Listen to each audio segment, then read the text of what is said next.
Blessed day, sir. My name is Jason Carlonson from BSCA2.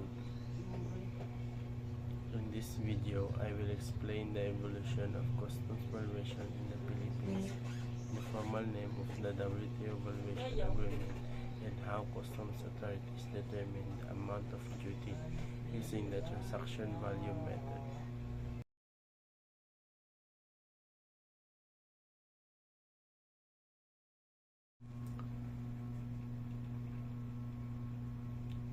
Let us begin with the evolution of customs valuation.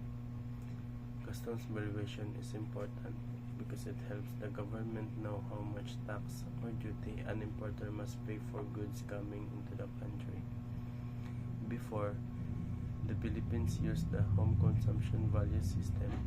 This means the value of goods was based on their price in the country where they came from. But this system sometimes caused problems and was not always fair. After that, the Philippines used the Brussels definition of value, or BDV. This system was created by the Customs Cooperation Council. Under BDV, the value of goods was based on the normal market price. Later, the Philippines joined the World Trade Organization, or WTO. Because of this, the country agreed to follow the WTO rules on customs valuation. Today, customs valuation in the Philippines follow the Customs Modernization and Tariff Act, also called a CMTA. This law follows the WTO system and makes custom processes more modern and fair.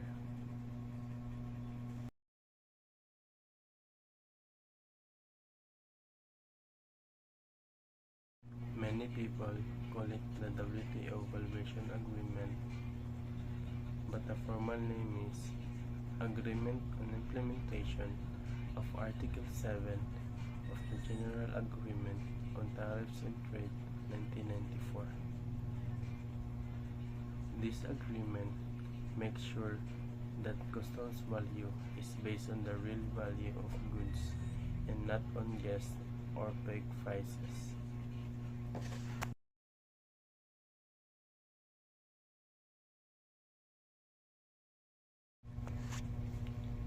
Today, the Philippines uses the transaction value method. Transaction value means the actual price paid or to be paid for the goods when they are sold to the Philippines. Customs officers first look at the invoice price.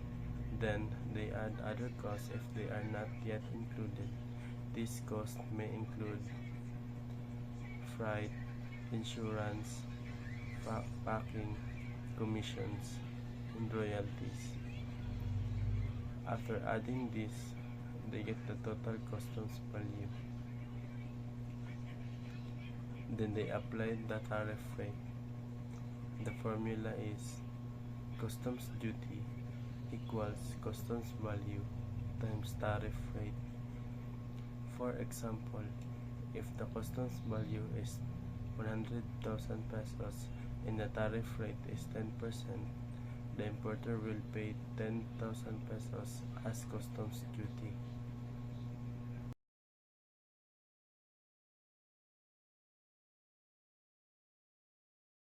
To summarize, the Philippines changed its customs valuation system over time.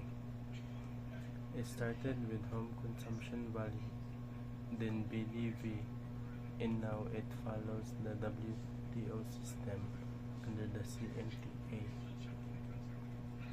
The formal name of the WTO Valuation Agreement is the Agreement on Implementation of the Article 7 of the GATT 1994. And today, customs use the transaction value method to compute duties.